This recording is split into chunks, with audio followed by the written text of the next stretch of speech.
Sur la participation à la foire de Hainan, notre souhait, c'est évidemment d'accompagner la volonté des autorités chinoises de faire de Hainan une plateforme pour la distribution des produits de grande consommation. Par rapport à la foire de Shanghai, ici, nous sommes vraiment tournés sur les biens de grande consommation, sur les produits de luxe, sur la cosmétique, sur beaucoup de biens qui sont destinés au grand public. À partir de là, il y a aussi la question de comment on amène de la valeur ajoutée à Hainan.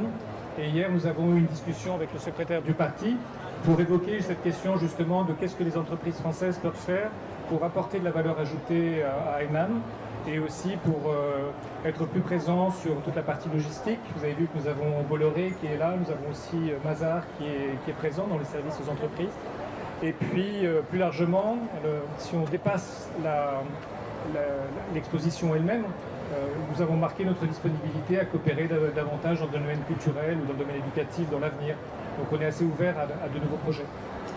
Ce que j'ai trouvé très intéressant dans les échanges que nous avons eus avec le secrétaire du parti hier, c'est cette volonté de faire de Hainan quelque part le troisième exemple de zone franche avec Pudong, Shenzhen et Hainan.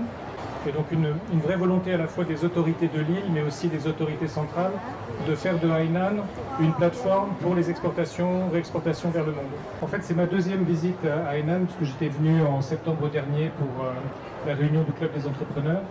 Et pour moi, ça avait été une réunion assez importante, à la fois pour les contacts que j'avais eus avec les entreprises chinoises, mais aussi parce que ça m'avait permis de prendre la mesure de l'engagement des autorités centrales pour le projet de développement de Hainan.